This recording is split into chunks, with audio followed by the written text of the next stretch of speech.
दादा भगवान की पुण्यतिथि है। आज के दिन उन्होंने अपने शरीर की लीला को समाप्त किया था। भगवान को जितना कार्य लेना था उनके शरीर से, उतना कार्य भगवान ने ले लिया। भगवान ही संत के रूप में धरती पे आते हैं, या संतों को वो धरती पे भेजते हैं अपना कार्य कराने के लिए, और फिर उनको वापस अपने पास विश्राम के लिए बुला लेते हैं। फिर कोई दूसरा रूप दे के फिर भेज देते हैं। कार्य तो चलता रहता है, अनंत चलता रहता है। जो भी ब्रह्म ज्ञानी होते हैं उनकी जन्म की तिथि से ज़्यादा महत्वपूर्ण उनकी पुण्यतिथि मानी जाती है, क्योंकि जन्म के समय वो बॉर्न ग्रेट नहीं थे, जन्म के समय वो ब्रह्म ज्ञानी नहीं थे, लेकिन उन्होंने इस पूरे जीवन में अपना जो उनका जीवन था इसमें उन्होंने ज्ञान पक्का किया और अपने आप को उस महानता तक पहुंचाया। उन्होंने मेहनत की और सारा जीवन अपने लिए भी, औरों को, सबके लिए भी यही राह, ज्ञान की रोशनी की राह दिखाई। जो उनके कार्य थे, जो उनका आदर्श था, उस पे आज भी सारा संसार चलता है तो अपनी मंजिल को पाता है। तो इसलिए जो पुण्यतिथि होती है उस समय पे जब उनका शरीर कार्य करना उनका समाप्त हुआ, तो उस वक्त ब्रह्म ज्ञानी अपने पूरे ब्रह्म की निष्ठा में होते हैं और ब्रह्म में ही रहते हैं, ब्रह्म में लीन हो जाते हैं। जैसे कहा जाता है, आत्मा परमात्मा दूर रहे बहुकाल, और सुंदर मेला कर दिया जब सतगुरु मिले दलाल। गुरु हमारा ये मिलन करा देते हैं, जीते जी आप ब्रह्म के आनंद में रहते हो, लेकिन जो निमित्त मात्र देह का एक पर्दा था, दीवार थी, अंत में वो भी हट जाती है, फिर वो वापस ब्रह्म का रूप हो जाता है। जैसे ब्रह्म लीन कहा जाता है, ब्रह्म में लीन हो गया। अब उसको हम ब्रह्म से अलग नहीं कह सकते। आँख से तो नहीं देख सकते, शरीर को तो आँख से देख सकते हो, ब्रह्म को तो आँख से नहीं देख सकते ना। अभी रोशनी हो रही है, बल्ब जल रहा है, जलते हुए बल्ब को आँखों से देख सकते हो, लेकिन उस करंट को तो आँखों से नहीं देख सकते। बल्ब फ्यूज हो जाता है, या उस बल्ब को उतार के हम कहीं और लगा देते हैं, बल्ब फट गया, बल्ब दिखाई नहीं दे रहा है, लेकिन करंट तो अभी भी वहाँ पर मौजूद है, कनेक्शन तो वहाँ पर अभी भी है, हम वहाँ दूसरा बल्ब लगा देते हैं। तो शरीर भले ना दिखते हों, लेकिन वो सत्ता तो हम सभी लोग महसूस करते हैं। दादा भगवान का ज्ञान था ही आत्मा का। वो भगवद गीता हमेशा अपने साथ लेके चलते थे। भगवद गीता के ऊपर बेस्ड ज्ञान होता था और आत्मा की बात चलती रहती थी। दूसरा अध्याय चलना शुरू होता था, रोज़ वही बात चल रही है, रोज़ वही बात चल रही होती थी। कभी कभी कोई लोग सत्संगी सोचते थे रोज़ एक ही बात बता रहे हैं, रोज़ वही बात बता रहे हैं, हम लोग तो इतने उमंग से आके बैठ रहे हैं। तो दादा भगवान अपनी डायरी खोल के या भगवद गीता की पुस्तक खोल के तो वही पढ़ रहे हैं।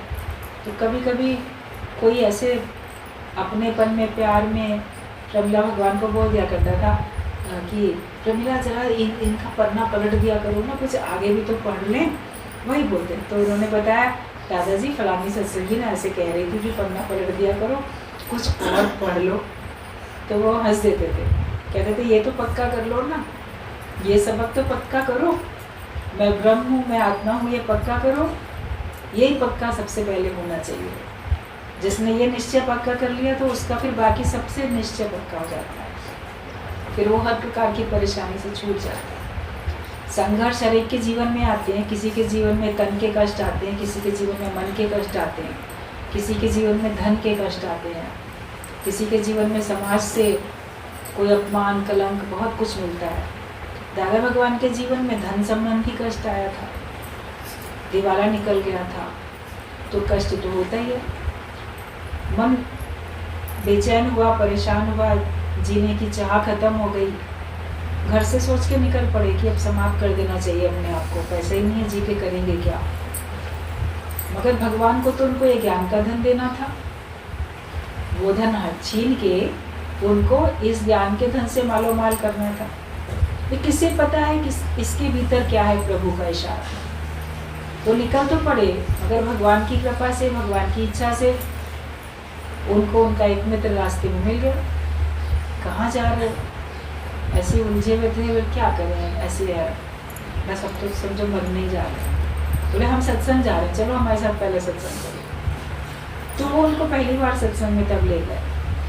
मतलब धन संबंधी जो परेशानी आई, इतनी अधिक परेशानी कि जिसमें जीने की इच्छा भी खत्म हो जाए, इतनी परेशानी। उस वक्त उनको किसी के भी द्वारा सत्संग का पता चल गया और वो सत्संग में पहुंच गए। सत्संग में पहुंचे, बात ही चल रही थी तन मन धन की फीस दो तो तुम्हें ब्रह्म ज्ञान मिलेगा। और मन में सोच विचार किया कि तन तो मैं वैसे ही नष्ट करने जा रहा था, अपने को अगर हम आत्महत्या करने जा रहे हैं तो हम तो तन को नष्ट करने जा ही रहे थे। धन तो भगवान ने पहले ही नष्ट कर दिया, बाकी बचा मन, तो अच्छा है मन गुरु को दे ही दूँ ना। फिर बोले हमने तन मन धन दे दिया, वो दिन और अंतिम दिन तन मन धन सब गुरु का ही मान के चले। मन मना भव होके ज्ञान सुना, जो सुना उसके ऊपर अपनी स्थिति बनाई और अपना मनन, अपना अध्ययन, स्वाध्याय, अपना अभ्यास, बहुत एकाग्रता से ज्ञान। जितना भी दिन उनको गुरु का संग मिला, 6 महीना गुरु का संग मिला, 6 महीने में ज्ञान इतना पक्का कर लिया। 6 महीने के बाद गुरु जो थे वो कहीं और चले गए। वहाँ से फिर संत लोग तो रटन पे रहते हैं, उनके जो गुरु थे दादा भगवान के, लालजी महाराज उनको बोलते थे, सन्यास वेश में थे वो। तो फिर उसके बाद दादा भगवान की उनसे भेंट हुई नहीं कभी, एक बार हुई और लगातार 6 महीना तक उसी में इतना ज्ञान पक्का किया। और फिर अपना अभ्यास, बोलते थे कि गाय घास तो एकदम से खा लेती है, चारा अपना खा लेती है, नांद भर के चारा उसको मिलता है, गाय का मालिक उसको देता है, पूरा खाना लगातार खा लेती है, मगर कई घंटे तक बैठ के जुगाली भी तो करती है, तब तो हजम होता है। तो लगातार गुरु से ज्ञान सुन तो लिया, मगर अब इसका अभ्यास भी तो करना है, अब इसका मनन भी तो करना है। बहुत मनन किया, अपना निश्चय उनको पूरा हुआ, शांति मिल गई, आनंद आया।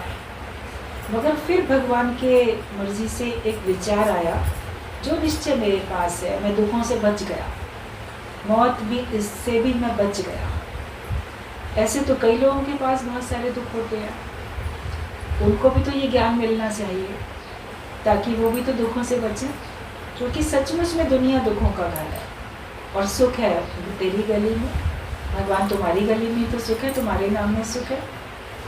तो मेरा शरीर नहीं रहेगा तो ये ज्ञान तो मेरे साथ ही चला जाएगा। जैसे बाकी धन की हम संपत्ति का बंटवारा करते हैं, वसीयत करते हैं या देते हैं अपने हाथों से, तो ज्ञान का धन भी तो दे दें। वो धन तो आपके ना रहने पर लोग ले लेंगे, उसका तो बंटवारा कर पाएंगे, लेकिन इस ज्ञान का धन का बंटवारा आपके ना रहने पर कैसे करेंगे? भाई उसका तो आप ही को पता है, जीते जी जितना दे सकते हो तो दे सकते हो। तो उन्होंने फिर ज्ञान को बांटने का कार्य किया और एक एक के अंदर में प्रेरणा जगाई कि चाहे तुमको पूरा ज्ञान नहीं आता, थोड़ा भी आता है। जैसे छोटे बच्चे स्कूल में पढ़ने जाते हैं तो टीचर उनको ABCD सिखाती है, तो घर में आके वो वही रटते गाते हैं, बोलते हैं। उनका अपना छोटा भाई बहन होगा तो उसको सिखाएंगे बैठ के, तुम पढ़ो देखो, या कोई पोएम सिखाई है तो वही उसको भी सिखाते हैं। तो बोलते थे तुमको जितना आया है, जितना तुमने सुना उतना सुनाओ, सबके साथ बैठो तो वही निश्चय करो। ज्ञान को जितना तुम बांटोगे उतना तुम्हारे जीवन में पक्का हो। तो इसके लिए उन्होंने बांटने की प्रेरणा दी। बाकी और जो संत होते हैं वो ज्ञान सुनाने की प्रेरणा नहीं देते, सुनने की तो देते हैं, गुरु मंत्र ले लो, सुन लो, लेकिन तुम ज्ञान बांटो इसके लिए प्रोत्साहित नहीं करते। वो सोचते हैं कि सभी लोग योग्य नहीं है, अभी सुपात्र नहीं है, अभी देने के लिए उतने तैयार नहीं है, उनका जीवन में अनुभव में उतरा हुआ नहीं है, पहले ये खुद पूर्ण बने तब तो दें किसी को। लेकिन दादा भगवान ने कहा कि देते समय ये सोचो मैं अपने को सुना रहा हूँ, तो तुम्हारा अभ्यास होता जाएगा। अभ्यास और वैराग्य से भगवान मिलते हैं। तो हम अभ्यास करेंगे, जब दूसरे को कहेंगे माया रहित हो जाओ तो खुद भी तो अपना मन सुनेगा, तो हम भी तो होंगे वही माया रहित। तो ऐसे उन्होंने प्रेरणा दी और सत्संग बढ़ता चला गया। एक रूप में तो इतना सारा कार्य इतनी तेजी से जल्दी से नहीं हो सकता, लेकिन साथ ही हाथ बढ़ाना। एक अकेला थक जाएगा, मिलकर बोझ उठाना। सबके दुखों का बोझ मिलके उठाओ, एक एक के साथ मेहनत सबको ही करनी। तो जो ज्ञान उनका है, अभी सब जितने भी आप लोग सुनते हो सत्संग, ज्ञान के कारण ही तो खुशियाँ मिली हैं। भजन में लाइन चल रही थी, खुशियों के वो बांटे खजाने। तो ज्ञान जब मिलता है तो हमारे अंदर सचमुच में सच्ची खुशी आती है। जैसे ये खजाना हमको बट रहा है, अब बट भी रहा है, ये लुट रहा है। जैसे पैसों की बरसात कर देते हैं ना किसी मौके पे, बच्चे उनको लूटते हैं। पतंग कट के गिर रही होती है, उसी को ही लूटने चल पड़ते हैं। वो तो ऐसी कागज़ की है, फट भी जाएगी। तो ज्ञान के वचन तो गुरु भी लुटा रहा है, ज्ञान की बरसात कर रहा है। उसको हम जितना ज़्यादा कैच कर लें, जितना ज़्यादा हम लूट लें, उतना हमारे लिए फ़ायदा है। और ये सत्संग की जो दायरा है, सत्संग की जो फुलवारी है, ये जिन्होंने लगाई, तो जो भजन चला था कि सबसे पहले तो उन्हीं को लगा, ये दादा की फुलवारी है, मैं इसको शीश झुकाता हूँ। हम सत्संग को पहले शीश झुकाते हैं। गुरु जी भी बोलते थे सत्संग ही भगवान है। जहाँ सत्संग हो रहा है वो स्थान, सत्संग वो भगवान है, पहले उसी को शीश झुकाओ जाके। फिर वहाँ बैठोगे और जो सुनोगे उस पर आपकी स्थिति बनेगी। और फिर गुरु का ज्ञान ही तो हमको सबके आगे नम्रता करनी सिखाता है। नम्रता नहीं होती है तो अभिमान होता है, या तो आप अकड़ के चलोगे या झुक के चलोगे। तो अकड़ के चलते हो अहंकार में तो गिरावट है, लेकिन नम्रता भाव में रहेंगे तो गिरावट नहीं होगी। निरअहकारी बनने का ज्ञान है, अपने आप को अहम से रहित करो, अहंकार आने ना पाए। किसी भी चीज़ का अहंकार कभी भी नहीं आने पाए, इसके लिए सावधानी। सावधानी नहीं होगी तो दुर्घटना घटेगी। गुरु को आगे रखेंगे, भगवान को आगे रखेंगे तो आपको सावधानी रहेगी। और सावधानी में स से सत्य बोला भी गया, सत्य में रहो। ये ज्ञान ही सत्य है, भगवान का नाम ही सत्य है, माया तो सत्य नहीं है। और वह से विवेक है, विवेकशील बन के रहो, विवेकवान बन के रहो, विचार करके चलो। पशु पक्षी के पास विवेक नहीं होता, अच्छे बुरे का उनको ज्ञान सचमुच में नहीं होता। उनको केवल अपना बचाव, कौन मेरा मित्र है, कौन मेरा शत्रु है, कैसे अपना मैं पेट भरूं, कैसे अपने बच्चों का पेट भरूं, इतना तो आता है। लेकिन उनके पास विवेक नहीं होता कि क्या उचित है, क्या अनुचित है, और किसने हमें बनाया, परमात्मा कौन है, ये सब उनके थोड़ी ना जानकारी होती है। तो विवेक जिसका खुलता है वो समझता है कि मुझे क्या करना चाहिए, क्या नहीं करना चाहिए।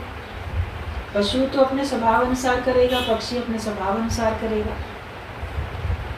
जो हिंसक पशु हैं वो हिंसा करेंगे, जो दूसरे पशु पक्षी हैं वो अपने हिसाब से चलेंगे। उनको बस इतना है कि हमको ऐसे ही चलना है। मनुष्य माया में चल रहा था, मगर फिर विवेक जब उसका खुल जाता है तो फिर वो ज्ञान के मार्ग पे भी तो चल पड़ता है, वो चेंज भी तो कर पाता है, अपने को परिवर्तित भी तो कर पाता है। पशु नहीं करेगा, पक्षी नहीं करेगा, अपने को नहीं बदल पाएगा। ट्रेनिंग दी जाती है तो जिस बात की ट्रेनिंग दी जाती है उतना वो उनको जानते हैं, वो समझ जाते हैं, बुद्धिमान होते हैं। लेकिन अपने को जान लें, मैं कौन हूँ, भगवान क्या है, वो नहीं जान सकते। वो आप जान सकते हो। सत्संग से ही हमारा विवेक जागृत होता है। तो विवेक का इस्तेमाल करो, मेरे लिए क्या उचित है, क्या अनुचित है।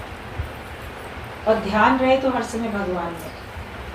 हमारा ध्यान दुख सुख में रहता है, माया में रहता है, अच्छे बुरे में रहता है। अपना ध्यान हमेशा भगवान में रखो, अपने लक्ष्य पे नज़र रखो और सबको नमन करो, सबके आगे झुको, सबके आगे नम्रता करो। हम सभी को नमन कर सकते हैं, भगवान को, गुरु को, साधु संगत को, सभी को, क्योंकि सब में वो ज्योत है, सभी में वो शक्ति है। वो फिर गुरु हमको ज्ञान से प्रत्यक्ष अनुभव करा देता है। आँखों से नहीं दिखेगी, लेकिन हमको प्रत्यक्ष अनुभव तो होती है, हर एक को अनुभव होती है। तो एक एक के जीवन में ज्ञान है, समझो गुरु है। गुरु है वाणी, वाणी है गुरु, विषवाणी अमृत सार। और जो ये अब हमारा सत्संग है, इससे सभी का भला हुआ है, सबको खुशियाँ अपार मिली हैं। इसलिए जिनके कारण से हमें ये सत्संग बना बनाया मिल गया, जो मूल है, उसको फिर हमें कभी भूलना नहीं चाहिए। उसको हमेशा हम आगे रखें, याद रखें। हालांकि हर दिन कभी कोई बात चलती रहती है सत्संग में, ऐसा नहीं है कि नहीं चलती है। दादा भगवान के बारे में आप लोग नहीं सुनते, गीता भगवान के या शंकर भगवान के, किसी भी, सभी के, श्याम भगवान, सभी जितने भी हमारे गुरुजन हैं या जो उनके क्लोज आप समान जो भी भक्त हैं, उन सबके भी आदर्श आप लोग सुनते हो।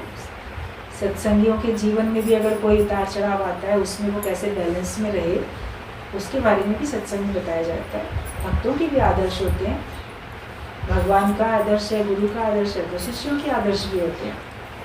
तुम्हारा भी आदर्श है, तुमको तुम्हारे आदर्श को भी लोग देख रहे हैं। आदर्श होता है आ और दर्श कर।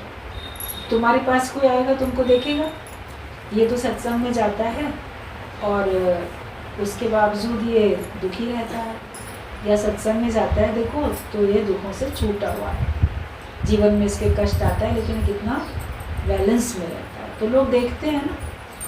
तो ये आदर्श ही तो हुआ ना, जो तुम्हारे को ऑब्जर्व कर रहे हैं, तो समझो वो तुम्हारा आदर्श देख रहे हैं। तो हर एक को अपने आप को, जिसकी संतान है हम, और अगर वो महान है तो हमें भी तो अपने आप को इतना महान बनाना है। अभी कोई राजा का बेटा है तो उसको भी तो राजा ही बनना है ना, वो फिर कोई बहुत ऐसा साधारण थोड़ी बनेगा। कोई बहुत सेठ है, उसका बेटा है, फिर वो भिखारी बन के घूमे तो लोग बोलेंगे देखो कैसा है। कोई बहुत ईमानदार है, उसका बेटा बेईमान बने तो लोग बोलेंगे ना देखो कैसा है, इसके घर परिवार में सब कितने धार्मिक थे, ये कितना अधर्मी निकला, वो सब कितने ईमानदार थे, ये कितना बेईमान निकला, इसको तो वैसे ही होना चाहिए था। तो हमको भी तो गुरु के जैसा होना चाहिए, हमको भी तो भगवान के जैसा होना चाहिए, क्योंकि अब हम सब गुरु की संतान हैं, हमें सब उनके नाम से पहचानते हैं।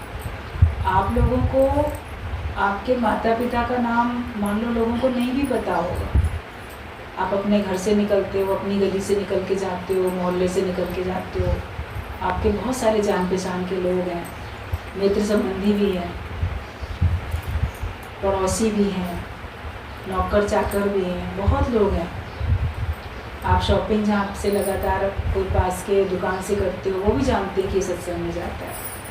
तो वो लोग आपके माता पिता का नाम नहीं जानते हैं, लेकिन वो लोग इतना जानते हैं कि ये सत्संग में जाता है, ये फलाने के सत्संग में जाता है। तो आपको आपके सत्संग और आपके गुरु के नाम से पहचानते हैं ना लोग।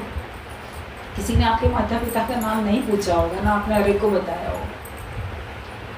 तो हमारे ऊपर भगवान का नाम ही तो पड़ गया, गुरु का नाम ही तो पड़ गया।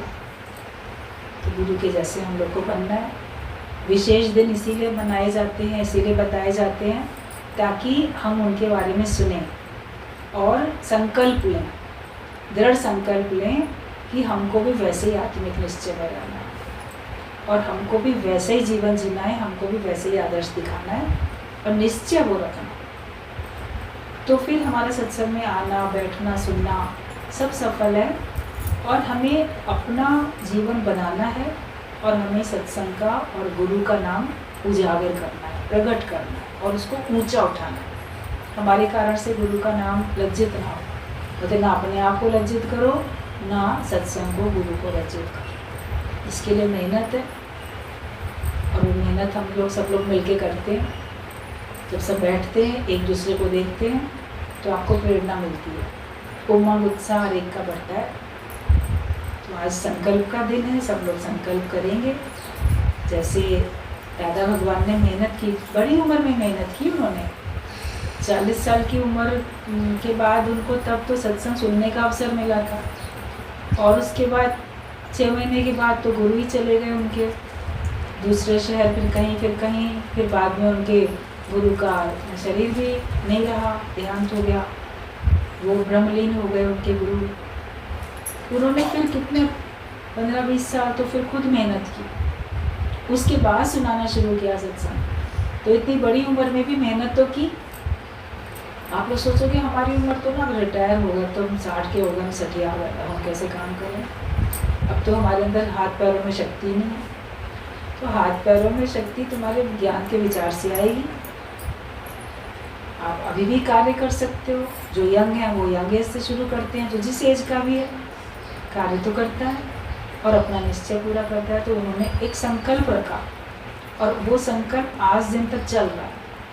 उसको सब लोग पानी दे रहे हैं। किसी ने एक बीज बोया, पौधा छोटा सा निकला, बड़ा हो गया और फिर उसको लोग पानी देते हैं, वो फलता फूलता रहता है। तो सत्संग की बगिया फलती फूलती रहेगी। जो अगर आप सब लोग सत्संग में उत्साह उमंग के साथ आके बैठोगे और अपना अपना जीवन बनाओगे और सबको भी सत्संग की राह दिखाओगे। माने कोई ना माने, सुने ना सुने, समझे ना समझे, वो उसकी गतमत है, वो उसकी मर्जी है। लेकिन हमारे द्वारा ज्ञान का संदेश सबको पहुँचे, चाहे आपके बोलने से, चाहे आपके व्यवहार से, आपकी रहनी से। कहनी से पहुँचे चाहे रहनी से पहुँचे, लेकिन आपके द्वारा सबको सत्संग का संदेश ही मिलना चाहिए। ये सबको अपने में भाव रखना है। सबने अपनी अपनी उमंग से अभी भजन गाए हैं। उमंग उत्साह हमेशा बनाए रखो। गुरु के कारण ही जीवन में उमंग उत्साह होती है, वरना दुनिया में तो सब बीच बीच में बड़े निराश मायूस होते चले जाते। तो अपने को भाग्यशाली समझो कि हमें इतना अच्छा सत्संग मिला और इतना अच्छा ज्ञान मिला है, इतना अच्छा गुरु मिला है। हम इसी खुशी में रहें हमेशा। ठीक है, बाकी जो लोग बच गए हैं अपनी उमंगें पूरी करने से, वो लोग कर सकते हैं।